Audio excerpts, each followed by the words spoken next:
পানির আয়নিক গুণফল। এখন আমরা যে টপিকসটি পড়ব তার নাম হচ্ছে পানির আয়নিক গুণফল। তো আমরা প্রথমে দেখি যে পানি কিভাবে বিয়োজিত হয়। পানি বিয়োজিত হলে H+ এবং OH- আয়ন তৈরি করে, এবং আমরা জানি বিশুদ্ধ পানি খুবই কম মাত্রায় বিয়োজিত হয়, অতএব এটি একটি সাম্য অবস্থা তৈরি করবে, কারণ পানি কিছু মাত্রায় বিয়োজিত হয়ে বাকিগুলো অবিয়োজিত অবস্থায় থেকে যাবে এবং এটি সাম্য অবস্থা সৃষ্টি করবে। যেহেতু এটি সাম্য অবস্থা রয়েছে, অতএব আমরা সাম্য অবস্থায় সাম্য ধ্রুবক সেটি যদি অ্যাপ্লাই করি, আমরা জানি সাম্য ধ্রুবক ইকুয়াল উপরে থাকবে উৎপাদের ঘনমাত্রা গুণফল, এখানে রয়েছে H+ এবং OH-, অতএব উপরে থাকবে H+ আয়ন এবং OH- আয়নের ঘনমাত্রা গুণফল ডিভাইডেড বিক্রিয়ক H2O পানি এর ঘন। যেহেতু বিশুদ্ধ পানি খুবই কম বিয়োজিত হয়, পানি বিয়োজন মাত্রা এতটাই কম যে মোটামুটি ধরাই চলে যে পানির ঘনমাত্রা কোনো পরিবর্তন হয় না। দেখা গেল যে 1 কোটি পানি অণু রয়েছে, এদের মধ্যে মাত্র 20-40টা পানি অণু বিয়োজিত হচ্ছে। সো আমরা ধরে নিতে পারি পানির যে ঘনমাত্রা সেটি প্রায় পরিবর্তিত হয় না বললেই চলে। অথবা আমরা লিখতে পারবো K ইন্টু H2O। এখানে দেখতে পাচ্ছি K এটি একটি ধ্রুবক এবং H2O এর ঘনমাত্রা, যেহেতু আমরা জানি যে পানি খুবই কম বিয়োজিত হয়, অতএব H2O এর ঘনমাত্রা প্রায় একই রকমই আমরা ধরে নিতে পারি, অর্থাৎ ঘনমাত্রা পরিবর্তিত হবে না বললেই চলে। অপরদিকে K একটি ধ্রুবক, যেহেতু এই দুটো মানই ধ্রুবক, অর্থাৎ আমরা বলতে পারি দুটো ধ্রুবক গুণ করলেও একটি ধ্রুবক পাওয়া যাবে, এবং আমরা লিখতে পারি KW ইকুয়াল H+ এবং OH- আয়নের ঘনমাত্রার গুণফল। এই KW কে বলা হবে পানির আয়নিক গুণফল। তাহলে পানির আয়নিক গুণফল হচ্ছে এক্স্যাক্টলি পানিতে যে আয়নগুলো রয়েছে, যেমন H+ আয়ন এবং OH আয়ন, পানিতে এই দুটো আয়ন থাকে, অর্থাৎ পানিতে এই দুটো আয়নের ঘনমাত্রা গুণ করলে যে আনসার পাওয়া যাবে তাকে আমরা কি বলবো, পানির আয়নিক গুণফল, যার হচ্ছে কি KW। 25 ডিগ্রি সেলসিয়াস তাপমাত্রায় এই KW এর মান ধরা হয় 10⁻⁻14। আমি আবারও বলছি, এটা কেবল 25 ডিগ্রি সেলসিয়াস তাপমাত্রায়। টেম্পারেচার যদি চেঞ্জ হয় তাহলে KW মান চেঞ্জ হবে, কারণ টেম্পারেচার চেঞ্জ হওয়ার সাথে সাথে পানির বিয়োজনের পরিমাণও চেঞ্জ হবে, এবং KW পানির আয়নিক গুণফলের মানও কি হয়ে যাবে, পরিবর্তিত হয়ে যাবে। অতএব আমরা লিখতে পারি পানিতে যে H+ আয়ন রয়েছে এবং পানিতে যে OH- আয়ন রয়েছে, এদের ঘনমাত্রা গুণফল হচ্ছে কত, 10⁻14। এবার পানি বিয়োজন যদি লক্ষ্য করি, পানি যদি বিয়োজিত হয় তাহলে যতগুলো H+ আয়ন পাওয়া যাবে এক্স্যাক্টলি ঠিক সমসংখ্যক OH- আয়ন পাওয়া যাবে। তার মানে পানিতে H+ এবং OH- আয়ন এই দুটো পরিমাণ কি থাকবে, সমান থাকবে। আমরা দেখতে পাচ্ছি দুটো সমান মানের জিনিস গুণন হয়ে কত দাঁড়াচ্ছে, 10⁻14 দাঁড়াচ্ছে। তাহলে প্রত্যেকের মান যেটা দাঁড়াবে তা হচ্ছে H+ ion equal OH- ion, কারণ পানিতে এই দুটি আয়নের ঘনমাত্রা সমান থাকবে, এবং প্রত্যেকের মান কত দাঁড়াবে, 10⁻7, কারণ দুটো সেম জিনিস গুণন হয়ে কত দাঁড়াচ্ছে, 10⁻14। তাহলে প্রত্যেকের ভ্যালু হচ্ছে, একে বর্গমূল করলে আমরা পেয়ে যাব, অর্থাৎ পানিতে H+ এবং OH- আয়নের ঘনমাত্রা গুণফল হচ্ছে 10⁻7 করে। তাহলে পানির আয়নিক গুণফল বলতে আমরা বুঝবো পানিতে যে আয়ন রয়েছে H+ আয়ন এবং OH- আয়ন, এই দুটি আয়নের ঘনমাত্রা গুণফলকে আমরা বলবো পানির আয়নিক গুণফল। এবং 25 ডিগ্রি সেলসিয়াস তাপমাত্রায় KW পানির আয়নিক গুণফলের মান ধরা হয় 10⁻14, অর্থাৎ H+ এবং OH- এদের ঘনমাত্রা গুণফল 10⁻14 আসবে। যেহেতু পানিতে H+ এবং OH- এর পরিমাণ একই, অতএব প্রত্যেকের মান কত করে হবে, 10⁻7 করে। তাহলে আমরা এটা অবশ্যই মনে রাখবো যে পানিতে H+ আয়নের ঘনমাত্রা কত আসবে, 10⁻7, পানিতে OH- আয়নের ঘনমাত্রা কত হবে, 10⁻7, এবং এটা অবশ্যই বিশুদ্ধ পানির জন্য প্রযোজ্য। এখন আমরা যে টপিকস পড়বো তার নাম হচ্ছে পিএইচ। পিএইচ কি আসলে? পিএইচ হচ্ছে এক ধরনের স্কেল যা কোনো দ্রবণে H+ আয়নের ঘনমাত্রাটাকে প্রকাশ করার জন্য ব্যবহার করা হয়, অর্থাৎ কোনো একটা দ্রবণে কি পরিমাণ H+ আয়ন রয়েছে তা প্রকাশের যে স্কেল সেটি হচ্ছে এক্স্যাক্টলি পিএইচ স্কেল। তো পিএইচ স্কেলের সংজ্ঞাটা যেভাবে দেওয়া হয়, H+ আয়নের ঘনমাত্রার ঋণাত্মক লগারিদমকে পিএইচ বলা হয়, অর্থাৎ পিএইচ ইকুয়াল -log H+ আয়নের ঘনমাত্রা। এটি হচ্ছে পিএইচ এর ডেফিনেশন। এখানে যদি আমরা ব্যাপারটা খেয়াল করি যে পিএইচ এর ভ্যালু কেবলমাত্র H+ আয়নের ঘনমাত্রার উপর ডিপেন্ড করবে, অর্থাৎ দ্রবণে মোট যে H+ আয়ন রয়েছে তার -log হচ্ছে পিএইচ। তাহলে যে কোনো দ্রবণের যদি পিএইচ ক্যালকুলেট করতে চাই আমরা প্রথমে যেটি বের করতে হবে দ্রবণে কি পরিমাণ H+ আয়ন রয়েছে, কারণ এই মোট H+ এর পরিমাণকে মাইনাস লগ করলে কি পাওয়া যাবে, পিএইচ পাওয়া যাবে। তাহলে যদি কোনো প্রশ্ন করা হয় পিএইচ এর ভ্যালু কেবলমাত্র কার উপর ডিপেন্ড করবে, আমরা আনসার দিব শুধুমাত্র H+ আয়নের ঘনমাত্রার উপর। যেমন আমরা যদি প্রথমে পানির ক্ষেত্রে দেখার চেষ্টা করি যে পানির পিএইচ কত হবে, আমরা সবাই অলরেডি জানি পানিতে H+ এর ঘনমাত্রা কত, 10⁻⁷।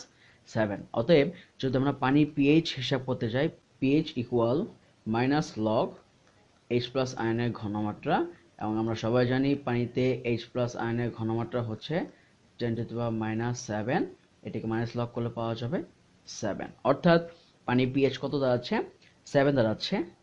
সেই সাথে আমরা একটু মনে রাখবো পিএইচ এর মতোই অপারেটিভ স্কেল রয়েছে পিওএইচ, যাকে বলা হয় মাইনাস লগ ওএইচ মাইনাস, যদিও এটি সাধারণত ইউজ হয় না, ম্যাক্সিমাম টাইমে আমরা পিএইচ এটা ইউজ করব। তাহলে যদি আমরা পানির পিওএইচ ক্যালকুলেট করা ট্রাই করি তাহলে যেটা পাবো pOH equal minus log OH minus, এবং আমরা সবাই জানি পানিতে ওএইচ মাইনাসের ঘনমাত্রা হচ্ছে 10⁻⁷। সুতরাং পানির পিওএইচ কত, 7। অর্থাৎ আমরা দেখতে পাচ্ছি পানির পিএইচ এবং পিওএইচ এই দুটো ভ্যালু যদি আমরা যোগ করি সেটা কত আসবে, 14 আসবে, এবং এটা যে কোনো দ্রবণের জন্য প্রযোজ্য। অর্থাৎ যদি কখনো বলা হয় কোনো একটা দ্রবণের পিএইচ এবং পিওএইচ যোগ করলে কত হবে, আমরা আনসার দিব 14। অর্থাৎ পিএইচ যদি 8 হয় পিওএইচ কত হবে, 6 হবে। পিএইচ যদি 4 হয় পিওএইচ কত হবে, 10 হবে। এটা হচ্ছে কোনো দ্রবণের পিএইচ এবং পিওএইচ এর যোগফল। তবে আমরা ম্যাক্সিমাম সময় পিএইচ নিয়ে হিসাব করব, তবে কখনো যদি পিওএইচ এর ভ্যালু দিয়ে পিএইচ বের করতে বলে তখন আমরা 14 থেকে মাইনাস করলেই পিএইচ এর ভ্যালু পেয়ে যাব। তাহলে আমরা ফাইনালি যেটা বুঝতে পেলাম, কোনো একটা দ্রবণে যে পরিমাণ H+ আয়ন থাকবে তাকে মাইনাস লগ করলেই আমরা পিএইচ পেয়ে যাব, আর যে পরিমাণ OH মাইনাস থাকবে তাকে মাইনাস লগ করলে আমরা পিওএইচ পেয়ে যাব। আমরা দেখতে পেলাম পানিতে পিএইচ 7, পিওএইচও 7, এই দুটো যোগ করলে পাওয়া যাচ্ছে 40, এবং এটি যে কোনো দ্রবণের জন্য প্রযোজ্য। এবার আরো কিছু উদাহরণ দেখা যাক। আমরা অলরেডি জানি পানিতে H+ আয়নের ঘনমাত্রা 10⁻⁷, এবং এর পিএইচ কত, 7। এখন দেখা গেল কোনো একটা দ্রবণে H+ এর ঘনমাত্রা 10⁻⁻3।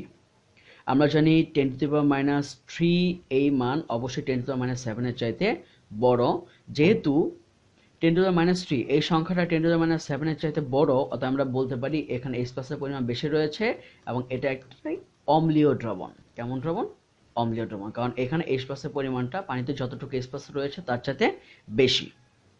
যেহেতু এটি একটি অম্লীয় দ্রবণ, এবার যদি আমরা এই দ্রবণটার পিএইচ বের করি, pH equal minus log H+, এবং এই দ্রবণ আমরা দেখতে পাচ্ছি H+ এর পরিমাণ কত, 10⁻⁻3, অর্থাৎ একে আমরা মাইনাস লগ করলে যে আনসার পাবো এই দ্রবণের পিএইচ 3। অর্থাৎ এই হিসাব থেকে আমরা ফাইনালি যে সিদ্ধান্তে উপনীত হতে পারবো যে পিএইচ যদি 7 এর নিচে নামে তাহলে আমরা বলতে পারবো দ্রবণটা হচ্ছে অম্লীয়। আমরা যে কোনো ক্ষেত্রে যদি দেখি পিএইচ 7 এর নিচে তাহলে সেটা বলবো এটা অম্লীয় দ্রবণ। পিএইচ যদি কখনো 7 এর উপরে যায় তাহলে আমরা তাকে বলবো ক্ষারীয় দ্রবণ। আর যদি কখনো দেখি যে পিএইচ ইকুয়াল 7 পানির ক্ষেত্রে, তাহলে সেটাকে আমরা কি বলবো, নিরপেক্ষ দ্রবণ বলবো। অতএব আমরা ফাইনালি যে সিদ্ধান্ত উপনীত হলাম যে কোন একটা দ্রবণের পিএইচ যদি 7 হয় তাহলে আমরা শিওর থাকবো সেটি নিরপেক্ষ দ্রবণ, পিএইচ যদি 7 এর নিচে হয় তাহলে সেটি অম্লীয় দ্রবণ, আর যদি পিএইচ 7 এর উপরে থাকে তাহলে আমরা তাকে কি বলবো, ক্ষারীয় দ্রবণ। এবার আমরা পিএইচ রিলেটেড কিছু প্রবলেম সলভ করব। যদি বলা হয় 0.001 মোলার HCl এর পিএইচ কত, আমরা অলরেডি জানি পিএইচ এর ভ্যালু কেবলমাত্র কার উপর ডিপেন্ড করবে, H+ আয়নের ঘনমাত্রার উপর। সো আমাদের যে অ্যাসিডই দেয়া হোক না কেন প্রথমে আমাদের বের করে নিতে হবে দ্রবণে কি পরিমাণ বা কি ঘনমাত্রার H+ রয়েছে। আমরা সবাই জানি HCl যদি বিয়োজিত হয় HCl থেকে একটি H+ পাওয়া যায়, এবং HCl টি শক্তিশালী অ্যাসিড, এটি পুরোপুরি বিয়োজিত হয়ে যায়। অর্থাৎ একটি HCl থেকে আমরা কয়টা H+ পাবো, একটি H+ পাবো। যদি কখনো 10টা HCl থাকে এখান থেকে 10টা H+ পাওয়া যাবে, 100টা HCl থাকলে 100টা H+ পাওয়া যাবে। অতএব HCl এর যে ঘনমাত্রা রয়েছে এটি আসলে কার ঘনমাত্রা, H+ এর ঘনমাত্রা। সুতরাং আমরা বলতে পারি এই দ্রবণে H+ আয়ন এর ঘনমাত্রা হচ্ছে কত, 0.001 মোলার। অর্থাৎ এই দ্রবণের পিএইচ হচ্ছে মাইনাস লগ H+, এবং মাইনাস লগ 0.001, আনসার কত আসবে? 3 আসবে। তাহলে 0.001 মোলার HCl এর পিএইচ কত? 3। এরপর আমরা আরেকটি প্রবলেম দেখব, 0.001 মোলার H2SO4 এর পিএইচ কত? আমরা জানি পিএইচ এর ভ্যালু কেবলমাত্র H+ আয়নের ঘনমাত্রার উপর নির্ভর করবে, এবং H2SO4 যদি বিয়োজিত হয় তাহলে এখান থেকে আমরা মোট কয়টি H+ পাই? দুটো H+ পাই। অর্থাৎ কোনো একটা জায়গায় যদি দেখি যে একটি H2SO4 রয়েছে, তাহলে আমরা শিওর থাকবো এখান থেকে কয়টি H+ পাওয়া যাবে? দুটো H+ পাওয়া যাবে। যদি 10টি H2SO4 থাকে তাহলে আমরা কয়টি H+ পাবো? 20টি। 100টি H2SO4 থাকলে 200টি H+ পাওয়া যাবে। অতএব এই দ্রবণে আমাদের H+ এর মোট পরিমাণ দাঁড়াবে 0.001 ইন্টু 2, কারণ H2SO4 এর ঘনমাত্রা যা রয়েছে H+ এর ঘনমাত্রা তার দ্বিগুণ হবে। অতএব H+ এর ঘনমাত্রা 0.002 এবং এই দ্রবণের পিএইচ হচ্ছে মাইনাস লগ 0.002, আনসার হচ্ছে 2.69। অতএব 0.001 মোলার H2SO4 এর পিএইচ 2.69 এবং 0.001 মোলার HCl এর পিএইচ 3। সুতরাং যখন কোনো অ্যাসিডের পিএইচ বের করতে দেওয়া হবে, আমরা প্রথমে যে কাজ করব, দ্রবণের মোট H+ এর পরিমাণ বের করব, দেন এটিকে মাইনাস লগ করে পিএইচ বের করব। আরও কিছু উদাহরণ দেখা যাক। 0.001 মোলার H3PO4 এর পিএইচ কত? আমরা জানি H3PO4 তিনটি H+ আয়ন ত্যাগ করে, অতএব এই ক্ষেত্রে মোট H+ এর পরিমাণ হবে 0.001 ইন্টু 3, এবং আমরা বলতে পারি এই দ্রবণের পিএইচ হচ্ছে মাইনাস লগ 0.003, 2.52। যদি প্রশ্ন করে বসে 0.001 মোলার H3PO3 এর পিএইচ কত, আমরা অলরেডি এই ব্যাপারটা জেনে গিয়েছি। H3PO3 কয়টি H+ ত্যাগ করে? দুটো H+ আয়ন ত্যাগ করে। সুতরাং এই অ্যাসিডের ক্ষেত্রে মোট H+ এর পরিমাণ হবে 0.001 ইন্টু 2, সুতরাং আমাদের পিএইচ হবে মাইনাস লগ 0.002, আনসার 2.69। সুতরাং যদি কোনো একটা অ্যাসিডের ঘনমাত্রা দিয়ে তার পিএইচ বের করতে বলা হয়, আমরা এই উপায়ে পিএইচ বের করব। কিন্তু এবার একটি সিঙ্গেল অ্যাসিড না দিয়ে যদি কতগুলো অ্যাসিডের মিশ্রণ দিয়ে পিএইচ বের করতে বলা হয়, তাহলে আমরা কি করব?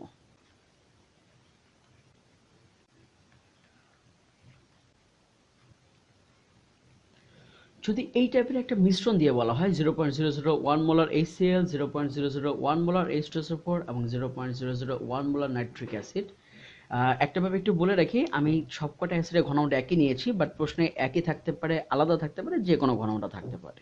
এই মিশ্রণ দিয়ে যখন আমাদের পিএইচ বের করতে বলে, স্বভাবতই এই অঙ্কটার ক্ষেত্রে অনেকেই যেটা ভাবতে পারে যে প্রথমে এই অ্যাসিডের পিএইচ বের করব, দেন এই অ্যাসিডের পিএইচ বের করব, দেন এই অ্যাসিডের পিএইচ বের করব, দেন তিনটা পিএইচ যোগ করব। এই কাজ করলে যে ব্যাপারটা হবে, উত্তরটি ভুল হবে। কারণ আমরা যদি পিএইচ দিয়ে হিসাব করতে যাই, প্রথম অ্যাসিডটির পিএইচ 3, দ্বিতীয় অ্যাসিডটির পিএইচ 2.69 এবং তৃতীয় অ্যাসিডের পিএইচ কত হবে? 3 হবে, যা যোগ করলে কত আসবে? 8.69, 7-এর উপরে হয়ে যাচ্ছে। এবং আমরা দেখতে পাচ্ছি যে তিনটা অ্যাসিড যোগ করলে ফাইনালি কি মিন করছে? একটি ক্ষারকে মিন করছে। সো পিএইচ কখনো যোগ বিয়োগ এই কাজ করা যাবে না। আমি আবারও বলছি, অ্যাসিড একটা থাকুক, অ্যাসিড একাধিক থাকুক, প্রথমে H+ এর মোট পরিমাণ বের করতে হবে, দেন এটাকে মাইনাস লগ করতে হবে। সো আমরা কখনোই পিএইচ বের করে আলাদা আলাদা করে যোগ করব না। এই ব্যাপারটা আমরা একটু মাথায় রাখবো। তাহলে দেখি এই মিশ্রণটি পিএইচ কত হয়। আমরা প্রথমে মিশ্রণে মোট H+ এর পরিমাণটা বের করব। 0.001 মোলার HCl, একটা HCl একটা মাত্র H+ প্রদান করে, অতএব এখান থেকে H+ পাবো 0.001 মোলার, প্লাস আমরা জানি H2SO4 দুটো H+ আয়ন প্রদান করে, অতএব এই ক্ষেত্রে মোট H+ পাওয়া যাবে 0.001 ইন্টু 2, প্লাস নাইট্রিক অ্যাসিড একটি H+ প্রদান করে, অতএব এই ক্ষেত্রে মোট H+ পাওয়া যাবে 0.001 ইন্টু 1। আমরা জানি সবগুলো অ্যাসিড শক্তিশালী অ্যাসিড, এবং আমরা ধরে নিচ্ছি সবকটা অ্যাসিডই 100% পরিমাণে বিয়োজিত হচ্ছে। দুর্বল অ্যাসিডের ক্ষেত্রে হিসাব যা হবে তা আমরা পরে দেখব। তাহলে এই ক্ষেত্রে দেখা যাচ্ছে এই মিশ্রণে মোট H+ এর পরিমাণ দাঁড়াচ্ছে 0.004, অতএব মিশ্রণটি পিএইচ হবে মাইনাস লগ 0.004, 2.39। এটা হচ্ছে এই মিশ্রণের পিএইচ।